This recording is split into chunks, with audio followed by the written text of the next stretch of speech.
Welcome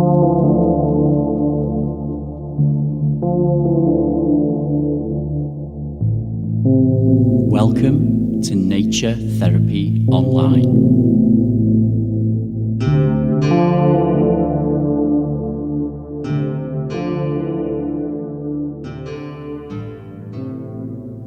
Hello there, folks, and welcome to episode 5 of season 1 of Nature Therapy Online. My name's Stephen McCabe, and I'm an ecotherapist based in Scotland.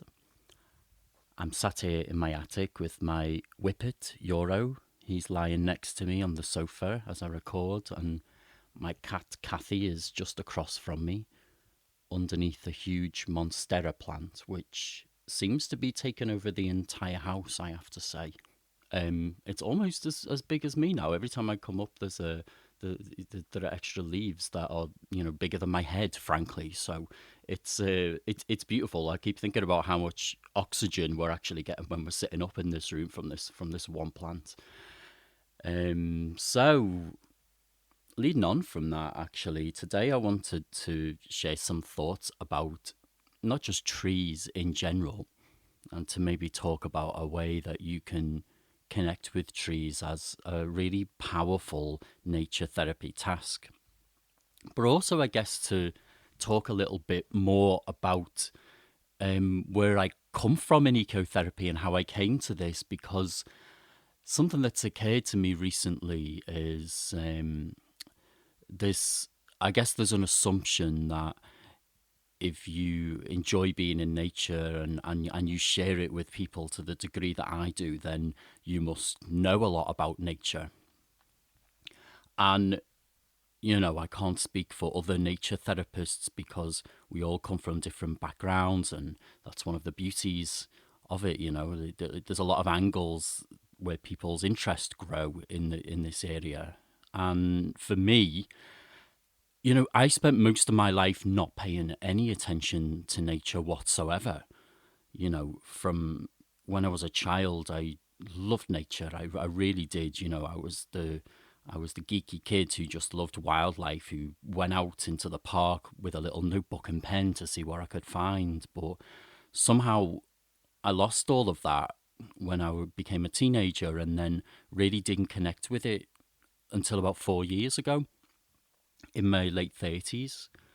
And it was so powerful, and it was this life-changing experience to open my eyes and see the nature that's all around me. And trees really played a big part in that for me, because I don't think I'd really paid any attention to them since I was a child. Not really. And it's something that I've been pondering on quite a lot, because in some of the work I've been doing recently, I've been getting some questions from my clients about certain types of species and how old a certain tree might be able to live, and what kind of behavior, say, I don't know, a sparrow has. And my answer a lot of the time is, what, I really don't know. And I think in the beginning, as a nature therapist, that was something that played on my mind. Is this something that I can actually do if I don't have this knowledge? If I come from a background of therapy, of working as a counsellor, but I don't know anything about nature. And that's where I started from, not knowing anything, to the point where, it could almost be embarrassing. Some of the things I didn't know, I'm talking about like basics that, you get taught as a child in junior school. And I think I moved beyond my embarrassment to see it as a really positive thing, that actually I want to be open about. You don't need knowledge of nature to connect with it. And that is so true, And I just want you to, if you ever feel that you need to label things when you're out, and you need to know what things are called, or to be able to share your love of nature, or to even talk about it with people, I want you to let that go. Because if I can do it and stand here and say, what, folks, this is what I do for a living. I help people connect with nature, and I don't feel like, having scientific knowledge about the natural world is the most important thing there. It certainly can help. It can certainly be a good thing. I'm not saying it's not. It's a bad thing to be educated about the natural world. It's an excellent thing to do, but it's not necessarily what nature therapy is all about. And the reason I'm sharing this with you now is because I just wanted to spend a few minutes talking about trees, and in specific, I wanted to mention the yew tree. And the reason that the yew tree is so special to me is because when I fell in love with nature again as an adult, which happened through practicing mindfulness outdoors, I went out to the park and I began to just pay attention to my breath, and I just let my thoughts drift away. And I looked around and everything became alive to me in a way that it hadn't since I was a child.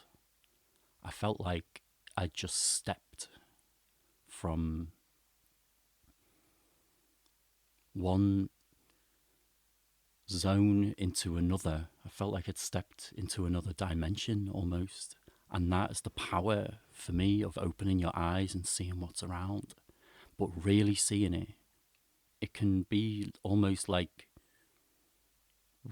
Dorothy going into Oz or Alice going into Wonderland. That's the difference for me. And I think that's often where those stories come from. And the yew tree, there's my dog Euro, he's just getting himself comfortable there. I often think it must be really confusing for animals when they see us people talking to computers and microphones and, wondering. There he's doing his digging. Come on, Euro. Don't be digging, chicken. There we go.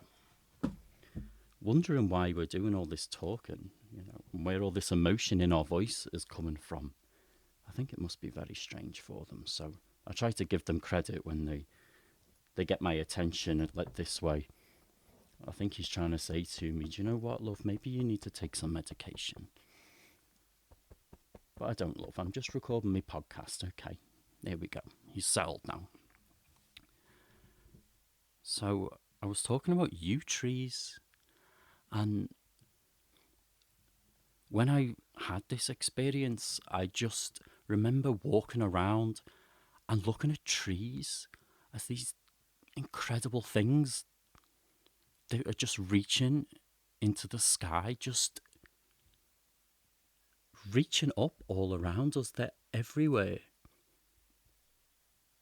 And it was the first time I'd really paid attention to them as living beings and not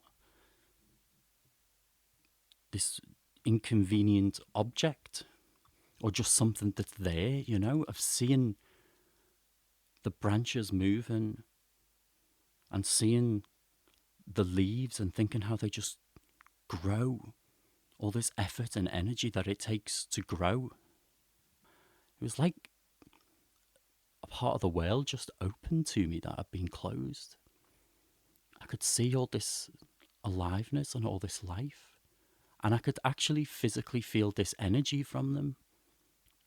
And I think you can from trees.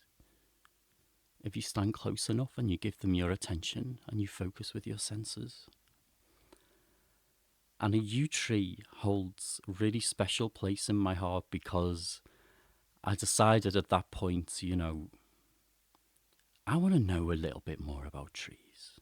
And despite what I've said about, nature therapy or ecotherapy not being about gathering knowledge, because it's not. They live apparently up to 3,000 years.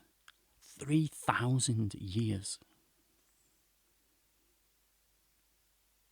So I'm going to give you a little invitation of something I did that day and something that I practice all the time and something that I ask my clients to do. And it can be so powerful, and that's to go out and to meet a tree. And when I say go out and meet a tree, I mean really go out and tune right into one tree. Look at it from afar. Find one that you just are drawn to and don't overthink it. And just walk up to it. Maybe close your eyes for a few moments. Feel its bark. Touch any leaves if you can. You might not be able to. Look at its roots. Consider its roots beneath you as well as its tree and its trunk in front of you. Ponder about it. Think how much this has grown from being a seed. How it was a seed and it just became this in front of you. Spend some time looking at how its branches have grown. I'm always drawn to the trees that have started to grow one way and then they kind of change their mind and grow another way.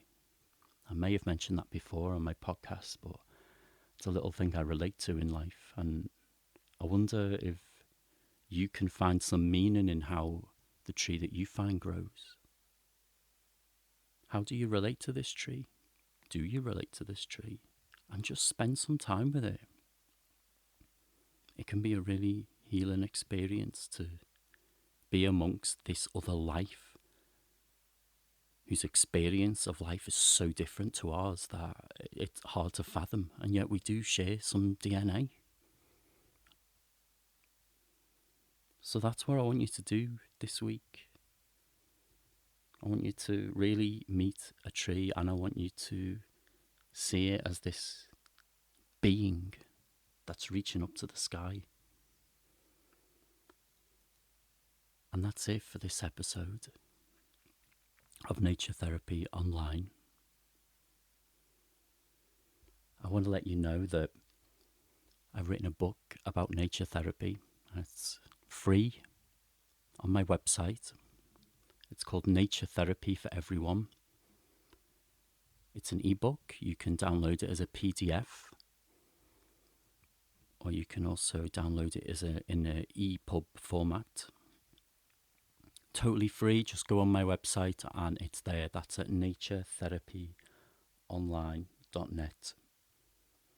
If you feel like ecotherapy is something you'd like to find out more about, or you'd like to do with a professional ecotherapist, then you can get in touch with me there. So thanks very much, folks. I hope that you've enjoyed today and got something out of it. And please subscribe on iTunes and leave a nice review if you feel that way inclined. It would be really appreciated. And I want to say, have a great week. Bye-bye.